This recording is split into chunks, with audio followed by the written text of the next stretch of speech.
Welcome to the channel. This is Lady Be Unstoppable. I'm doing something different tonight. This is basically a quick video. I was scrolling through some news and I wanted to share that with you guys because this is actually my second video for the day. So this is not basically a live, but it's just a video. So anyway, if you're new to this channel, why don't you go ahead and hit the like button, share, and subscribe to the channel. In the news today, Favor Williams, that's the Minister of Education and Youth of Jamaica, she condemns the beating of a security guard, reportedly or allegedly, by a parent at the Carnal Avenue in St. James. So, guys, this is very mind-bothering. That's just basically my opinion. I remember the other day when there were so many different scenarios going on with students, getting into fights and all that. And we were told that, or basically, Favor Williams mentioned about, adding more security to the schools. All right. So I think that's what had happened. And no, with this scenario, it is really, really a cause for concern.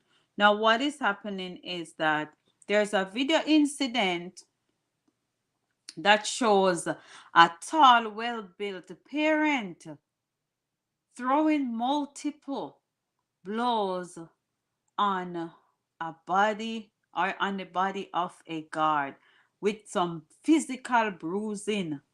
And a tussle between the two, with the guard being relieved of a baton in the process and was later being kicked and stepped on while lying on the ground. So this is again a breaking news. I don't know if you hear the news yet, but I never heard it because I had a really busy week. So right about now, this is what I am putting forward. So if you hear it already, just go ahead and comment in the comment section. All right. Now they're saying there has been no video of how the fight started, and the report was that the guard was insisting on enforcing the school rules. And basically what they're saying, one of the rules was that if parents or anybody come to pick up the student without, at the end of the school day, should be allowed to enter without, should not enter without an appointment, right? And basically, we know how some of the Jamaicans stay. That person was apparently or allegedly defiant and didn't want to follow the rules. The guard, who said to have become unconscious at the encounter, was subsequently hospitalized. Students who witnessed the incident were traumatized, with some pleading with their parents to assist the security guard during the incident, which all brought out on the video with the accompanying audio. So basically, they have a video going around with that. I have not seen the video yet.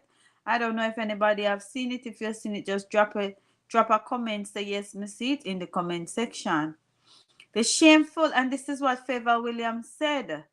And I was gonna do another video earlier, but time catch up on me, man. Where they were talking about the number of students who was unaccounted for. Hopefully, I can find that article. So basically, she's outraged. No, she is not happy. This is her statement. This shameful and outrageous behavior in front of students, parents, and staff is totally unaccepted and a very poor example to the children. She also appealed to the parents that if they have concern about the school policy, they should address it or seek dialogue through the available channel of communication with that specific school. So I know there's a school board and I know there are board meetings, And I know basically that you can make appointment to see the authorities or the person authority, you know. So what I'm saying is, because I taught in Jamaica for 11 years, so basically you go through the channels if you have a concern, or you go to Ministry of Education and Mobay, they write this stuff. Anyway, the parent who was involved in the incident is reportedly an employee of the Transport Authority. What were they? The parent who was involved in the incident, I must say allegedly, is reportedly or is allegedly an employee of Transport Authority.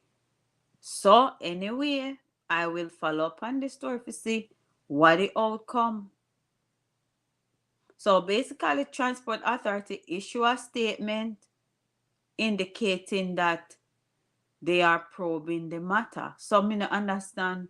Anyway, let me go and keep my opinion to myself. When you drop an opinion in the comment section, let me know what you guys think about the concern or think about the incident. All right, so moving on to the next topic now. One of my topics I wanted to talk about was the number of students unaccounted for educationally.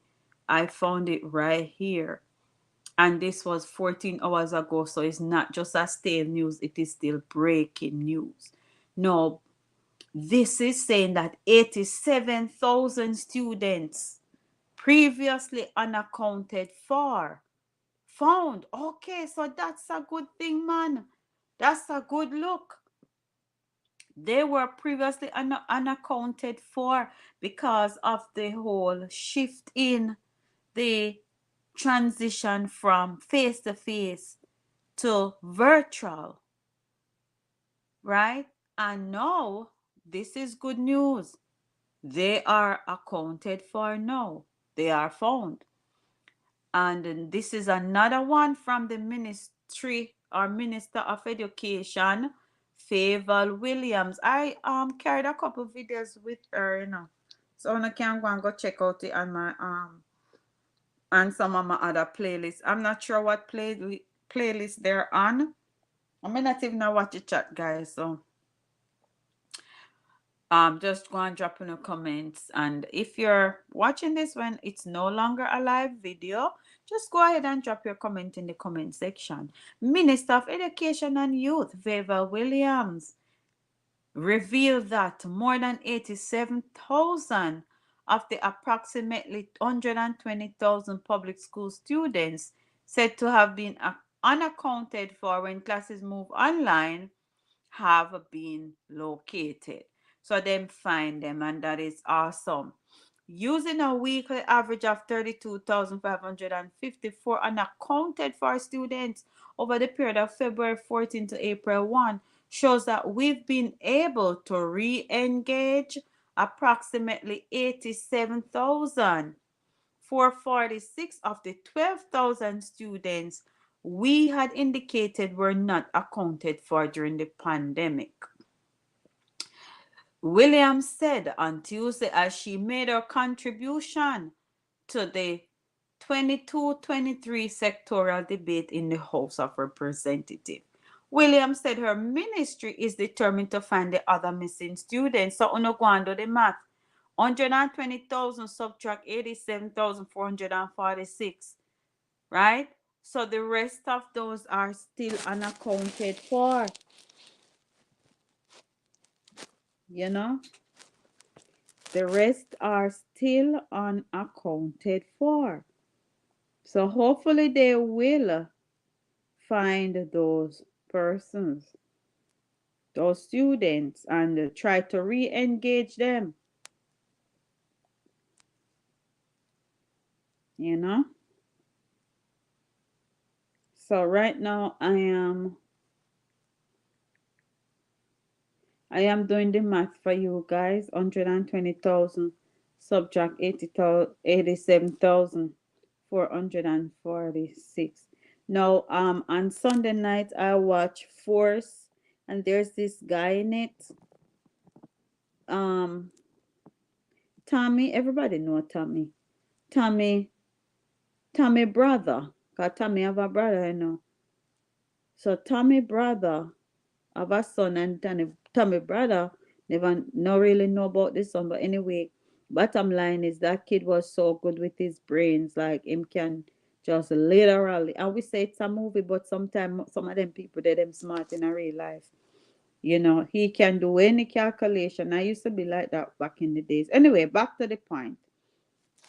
So right now, this is the amount of students unaccounted for, 32,554. So I would say about, we can approximate it to, um, I don't want to give an exact percentage, so, but I would say like 70, 70% approximate is found, and about, about 30% is unaccounted for. And that is not an exact calculation, that's just estimate. Williams said her ministry is determined to find the other missing students. Our deans of discipline and our guidance officers will specifically redouble their efforts. We also call on all Jamaicans, these children in your communities that are not attending school. Call us at 211. She said officers of her ministry would be visiting homes to understand the issues of children not being in school. And I hope this is not just for the urban areas, but also for the rural areas as well. Together with our Child Protection and Family Service Agency, and with the help of other sister ministries, we commit to doing all we can to help the situations in the homes and get all our students in school and learning again. She said that prior to returning students to face classes on March 7, the ministry launched its Yard to Yard Find the Child initiative, which engaged 108 social workers, 580 Hope students at a cost of 103 million for 3 months. Also, 928 guidance counselors and 177 dean of discipline are actively involved in locating the students. For those students yet to be located, it means they now have gone more than 2 years without any interaction with the formal education system. And since classes are shuttered in Jamaica on March 13, 2020. All right, so basically what they're saying is since March 13, 2020, when the whole country was locked down, and when you judge it from March 13, 2020 to now April 13, 2020, it's over 2 years. That was 3 days after Jamaica confirmed its first case of the Big C, and classes move largely online. And we know, say, once classes move on to online, everything, everything collapsed right there. Because number one, the internet issue was a big problem. All right. So that's two videos regarding the Ministry of Education, Faval Williams. And as I said, I hope they will find the other 32,554 of those students who are missing their education. All right. So guys, once again, let me see one more thing. Okay. All right. Since I'm in the scenario of the educational sector, let me go ahead and look at this article. JTA, the Jamaica Teachers Association, they did a survey and they found out that 86.5% of educators respondents found teaching online more demanding than face to face. And it's gonna be more demanding um in my opinion, especially because I don't think and this is my opinion, I don't think technology wise Jamaica is equipped for that face to face. Right. Number one, I know teachers there who are using their own data. They have to use their own data to do classes, their own data to do stuff in WhatsApp, their own data to do all that. So that's gonna that and sometimes your data not up to point. You don't know. I just like things set up. So this was revealed on Tuesday by Education and Minister again Favor Williams during her contribution in the sectoral debate in the House of Representatives. For nearly 2 years in school were shuttered in March 13, shuttered in on March 13, 2023, days after the first case of COVID 19, classes moved mostly online. However, up to 120,000 students never engaged the system, and teachers complain of distraction, including poor internet connections and inattentive students. The survey also found that 91% of the respondents rated the level of preparedness at their school since full resumption of face to face last month is either 30% good, 26% fair, a very good 22%, excellent 13%. So basically, they are saying, you know, that's the data. Based on the data they collected, that's what's up with the preparation from virtual to face to face.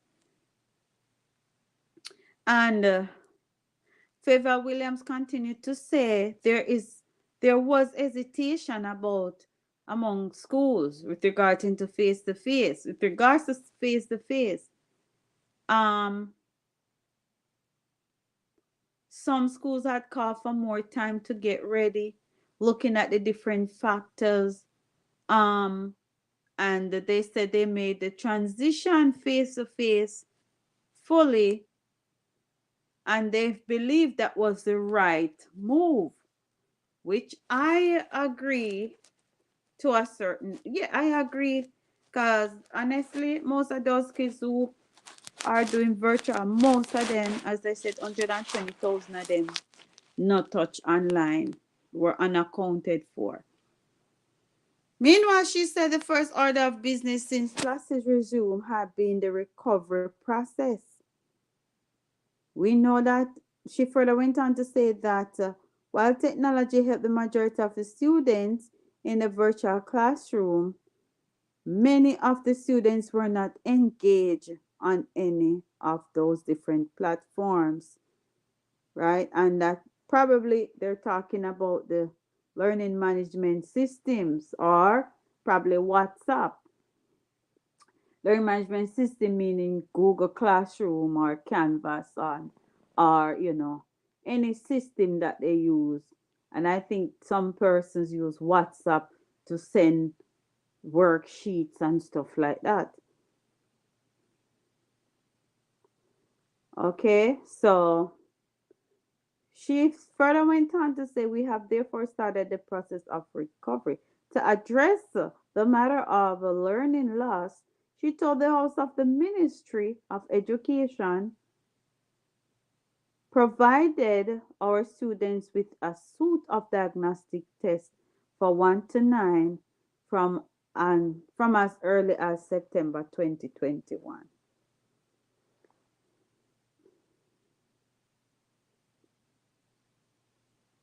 So basically, they provided the schools with diagnostic tests, I guess, to see the level the students are and to determine what mode of um, instruction to use so that they can catch back up, or they can close the gap. Since then, other school based formative assessment designed to monitor student learning have been administered as well. This is an ongoing activity which will be provided to all students as they return face to face. She explained that having done these assessments, schools are expected to develop their intervention plans using the National School Learning and Intervention Framework, which have been developed by the ministry to guide curriculum management for the schools. The NSLIP, that is National School Learning and Intervention Framework,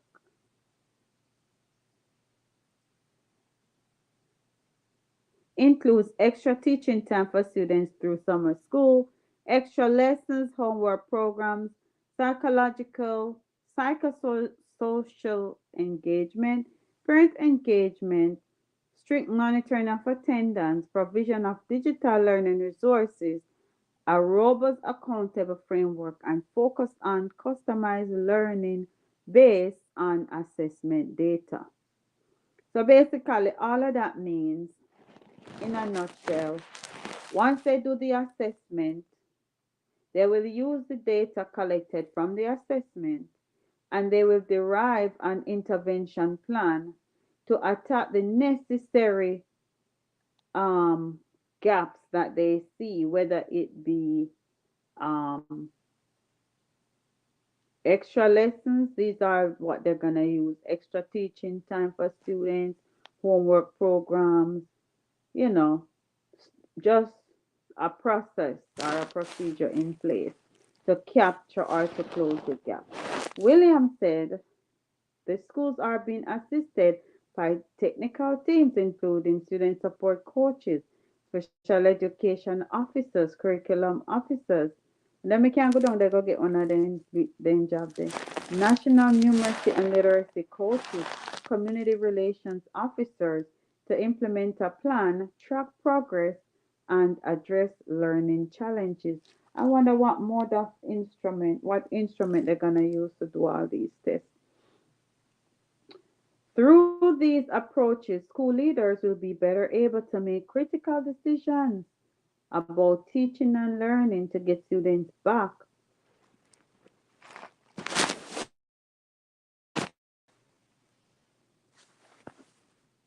to their learning racks or tracks. Why more sleep on me? I see all kind of word when I did it. The structured intervention support for these students is part of a recovery plan outlined by the program in sleep. All right, so basically, and okay, there's another part. And Favor Williams went on to say, across the education sector, all of our principals and teachers know that it will take a deliberate focus on instructional leadership, fidelity, and implementation requirements of the national standards curriculum. I mean, I forgot research what their curriculum is like. A paradigm shift to self-direct learning, use of digital platforms, and literal hand-holding for the correct work to be sustained. Well, I wish them all the best, and I hope this is not just words being on paper, pretty words. I hope that they actually do these tests, come up with the effective intervention plan, and also differentiate it, because one spoon doesn't fit, or when it comes on to the education piece. So I just hope that they can capture or close the gap, and the gap is like a 2 year gap.